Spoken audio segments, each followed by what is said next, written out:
Hello friends, welcome back to our channel. और आज की इस वीडियो में हम बात करने वाले हैं टाइप्स ऑफ रेस्पिरेशन के बारे में। इससे पहले वाली वीडियो में हमने बात किया था इंट्रोडक्शन के बारे में कि व्हाट इज रेस्पिरेशन और व्हाट इज ब्रीथिंग। इस वीडियो में हम बात करेंगे कि रेस्पिरेशन के टाइप्स कितने होते हैं। ओके, तो रेस्पिरेशन के बेसिकली टू टाइप्स होते हैं, anaerobic respiration and aerobic respiration. Anaerobic means without oxygen,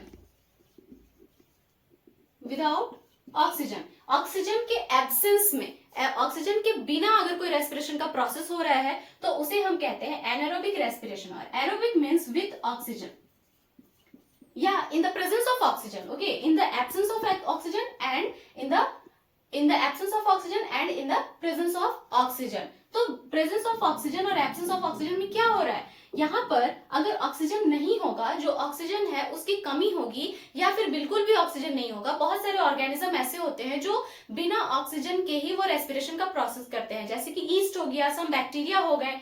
तो उसमें क्या होता है, उसमें होता है आपका इनकम्प्लीट ऑक्सीडेशन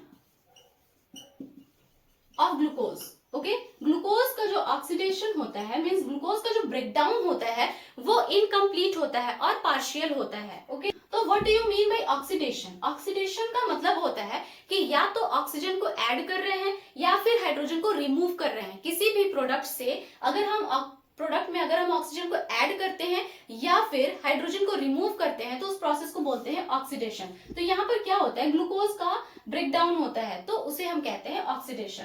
ओके, यहाँ पर क्या होता है, कंप्लीट ऑक्सीडेशन, कंप्लीट ऑक्सीडेशन। ये एनारोबिक रेस्पिरेशन किसमें होगा, एग्जांपल ईस्ट और सम बैक्टीरिया। सारे बैक्टीरिया में नहीं होता है, सम बैक्टीरिया में होता है। ओके, एरोबिक में तो बहुत सारे हो गए, इसमें तो सबसे पहला ह्यूमन ही हो गया, ह्यूमन, प्लांट्स हो गए, एनिमल्स हो गए। ठीक है, एरोबिक में मोस्ट ऑफ द ऑर्गेनिज्म जो है वो एरोबिक ही है। कुछ ऑर्गेनिज्म ऐसे हैं जो एनारोबिक होते हैं। अब देखिए, अगर एनारोबिक रेस्पिरेशन है तो इसके फर्दर और टू टाइप्स है। ओके, अगर एनारोबिक रेस्पिरेशन है तो फर्दर इसके टू टाइप्स है। एक तो हो जाएगा आपका एल्कोहलिक फर्मेंटेशन। ओके, दूसरा हो जाएगा lactic acid fermentation, lactic acid fermentation. अब व्हाट इज फर्मेंटेशन? फर्मेंटेशन क्या होता है, जब ऑक्सीजन के एब्सेंस में ग्लूकोज का ब्रेकडाउन होता है तो उस प्रोसेस को हम एनारोबिक रेस्पिरेशन भी कहते हैं और या तो फिर हम उसे फर्मेंटेशन भी कहते हैं। ओके, तो अगर तो किसी भी ऑर्गेनिज्म में, अगर किसी ऑर्गेनिज्म में एनारोबिक रेस्पिरेशन हो रहा है और उस एनारोबिक रेस्पिरेशन में जो प्रोडक्ट मिल रहा है हमें, अगर वो अल्कोहल है तो उसे हम कहेंगे अल्कोहलिक फर्मेंटेशन। और अगर हमें प्रोडक्ट जो है वो लैक्टिक एसिड मिल रहा है तो फिर हम उससे क्या कहेंगे, लैक्टिक एसिड फर्मेंटेशन। ये अल्कोहल फर्मेंटेशन का एग्जांपल क्या हो जाएगा, ईस्ट में होता है।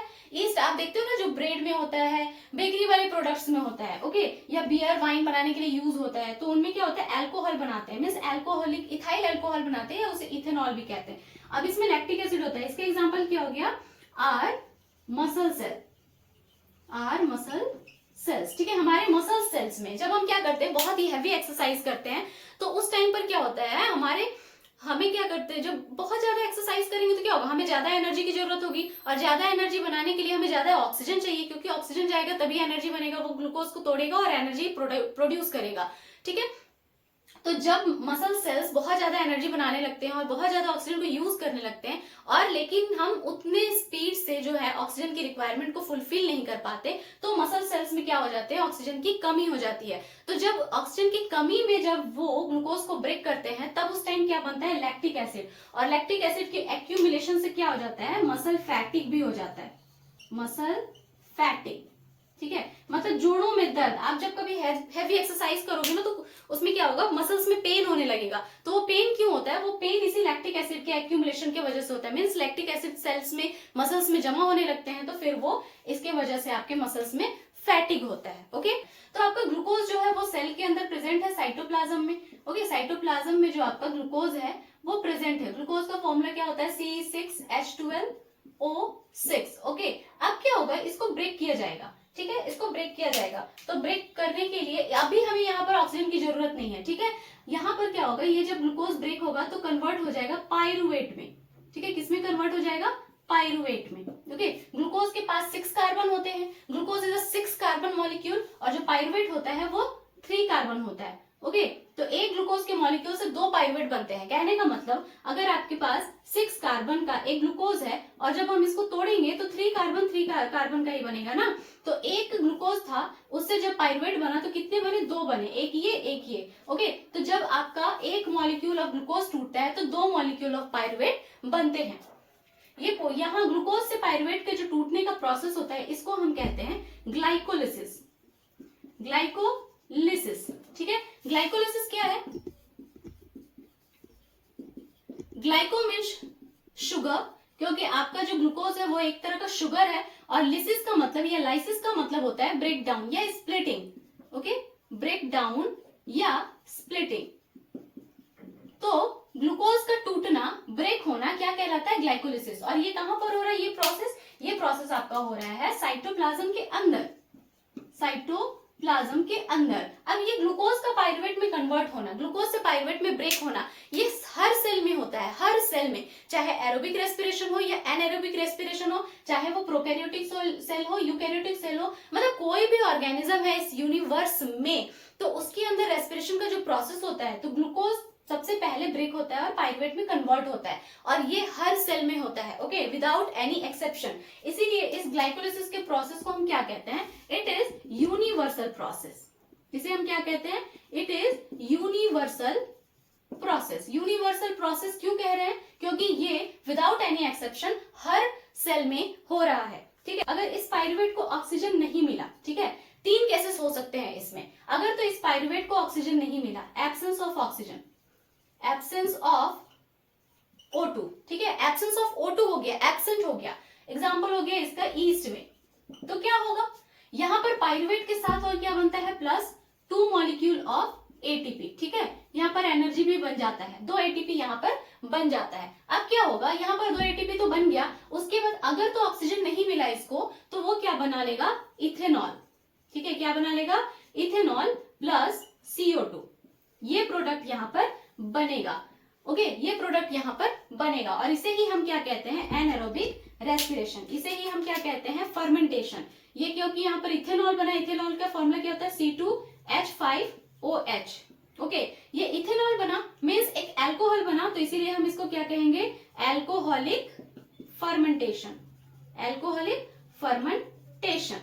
ठीक है, एक तो ये वाला हो गया आपका स्टेप। दूसरा, अगर इसे क्या हुआ, अगर यहाँ तो एब्सेंस था, अगर दूसरा हमारे मसल सेल्स में, ठीक है, हमारे मसल सेल में दूसरा एग्जांपल हो गया लैक ऑफ ऑक्सीजन, दूसरा एग्जांपल हो गया लैक ऑफ O2, कहां हो गया, मसल सेल। ठीक है, मसल सेल्स के अंदर क्या होगा, ये पायरुवेट तो बन गया, अब पायरुवेट को और ब्रेक कर देंगे और क्या बन जाएगा यहाँ पर, लैक्टिक एसिड, लैक्टिक एसिड। ठीक है, लैक्टिक एसिड के साथ CO2 नहीं बनेगा यहाँ पर, तो इसे हम क्या कह देते हैं, लैक्टिक एसिड फर्मेंटेशन। इसे हम क्या कह देते हैं, lactic acid fermentation. Okay, lactic acid fermentation.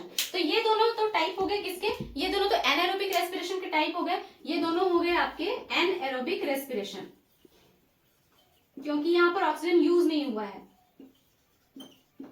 एनाएरोबिक respiration. अब एक केस हो सकता है कि आपका ये जो पायरुवेट है फर्दर ये चला गया आगे और इसको मिल गया oxygen, oxygen, presence of oxygen, in presence of O2। ठीक है, जैसे कि हर सेल में होता है, प्लांट में होता है, ह्यूमन में होता है और सारे एनिमल्स में होता है, जो भी ऑक्सीजन को इनहेल कर रहे हैं उनमें हो रहा है। तो इन प्रेजेंस ऑफ ऑक्सीजन, तो प्रेजेंस ऑफ ऑक्सीजन, ऑक्सीजन मिल गया इसको, तो ऑक्सीजन मिल गया तो अब क्या होगा, यहाँ पर क्या बनेगा आपका, CO2 बनेगा प्लस H2O बनेगा और प्लस एनर्जी बनेगा, एनर्जी मीन्स ATP। ओके, ये 3 चीज आपके बने, और इसे हम क्या कहेंगे, सॉरी, और इसे हम क्या कहेंगे, एरोबिक रेस्पिरेशन। ठीक है, ये जो प्रोसेस होता है ना, ये एरोबिक रेस्पिरेशन, ये क्या होता है, यहाँ होता है माइटोकॉन्ड्रिया के अंदर। ये क्या होता है, माइटोकॉन्ड्रिया के अंदर। ठीक है, माइटोकॉन्ड्रिया के अंदर होता है, इन माइटोकॉन्ड्रिया। तो आई होप कि ये वाला जो पूरा टॉपिक है ये आपको अच्छे से समझ में आ गया होगा। तो मिलते हैं नेक्स्ट वीडियो में, तब तक के लिए बाय बाय, टेक केयर।